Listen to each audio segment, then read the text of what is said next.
Bonjour les amis.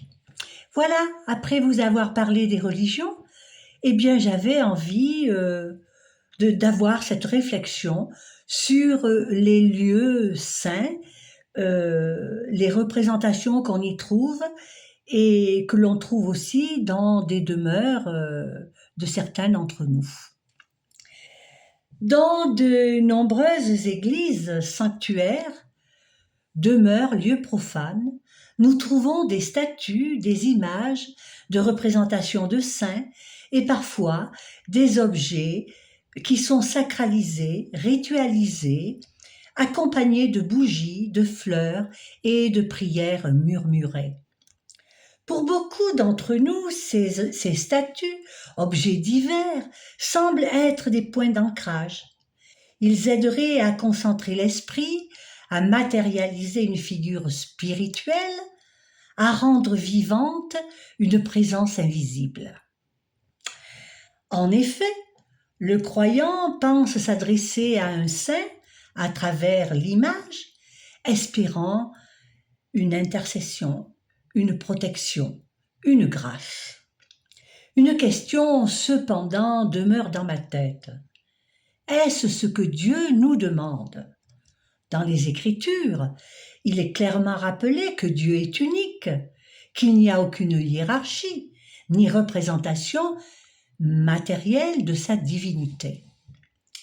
Tu n'auras pas d'autre Dieu devant ma face et tu ne feras pas d'image taillée. Rappelle l'Évangile. Donc, nous pourrions avoir une relation avec le divin, en direct, sans intermédiaire, sans support qui puisse devenir vénération.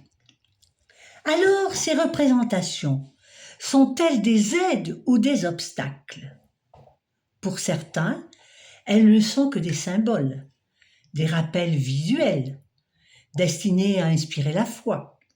Mais, pour d'autres, elles peuvent être un détournement du regard du cœur.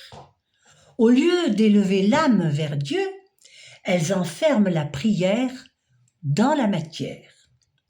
On pourrait confondre le signe et la source, la statue avec la présence, l'intercesseur avec celui qui, seul, peut exaucer. Il me semble que la voix de Dieu propose plus de simplicité. Venir à lui directement, dans la sincérité du cœur, sans artifice, sans détour.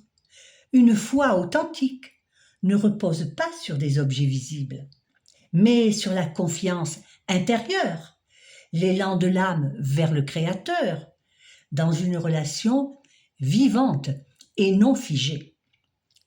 À chacun de s'interroger pour savoir s'il a besoin d'images pour prier, ou est-ce le cœur qui se tourne seul vers Dieu ?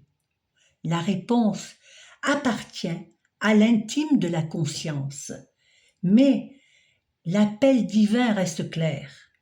Cherchez-moi, et vous me trouverez si vous me cherchez de tout votre cœur. Lady Elia.